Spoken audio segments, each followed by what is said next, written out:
ব্যাপক বিপদের সম্মুখীন ভারতের বিমান বাহিনী। পাকিস্তানের সাথে কার্গিল যুদ্ধ এবং দেশটির বালাকোট সীমান্তে সন্ত্রাসীদের আস্তানা ধ্বংসে ভারতের যুদ্ধবিমানগুলো সফলতা আনলেও এবার সেই যুদ্ধবিমানগুলোর মধ্যে একটি বিধ্বস্ত হয়েছে।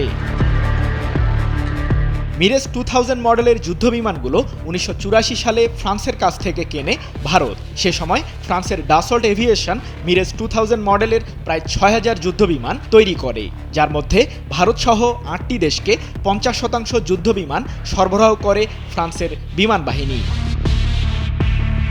1999 সালের জুলাইয়ে পাকিস্তানের বিরুদ্ধে কার্গিল যুদ্ধে এবং 2019 সালে পাকিস্তানের বালাকোট সীমান্তে সন্ত্রাসীদের আস্তানা ধ্বংসের নামে বোমা হামলা চালায় ভারত। সংঘাতে মিরেজ 2000 মডেলের যুদ্ধবিমানগুলো ব্যবহার করে ভারত। এবার 2 আসন বিশিষ্ট ওই যুদ্ধবিমানগুলোর একটি ভারতীয় বিমান বাহিনীর নিয়মিত প্রশিক্ষণের সময় মধ্যপ্রদেশের শিবপুরীর কাছে বিধ্বস্ত হয়েছে।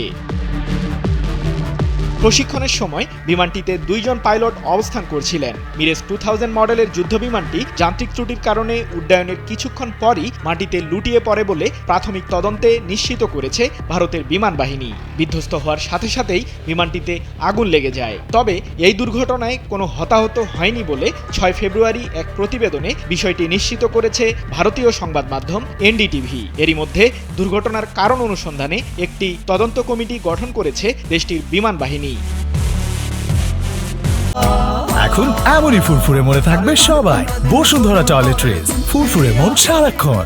1978 সালে প্রথমবারের মতো মিরেজ 2000 মডেলের যুদ্ধবিমানগুলোর সফল পরীক্ষা চালায় ফ্রান্স। এই ধরনের যুদ্ধবিমানগুলো 1 আসন বিশিষ্ট হয়ে থাকে বলে সংবাদ মাধ্যম এনডিটিভি জানিয়েছে। সৃজন মাহমুদ, নিউজ 24।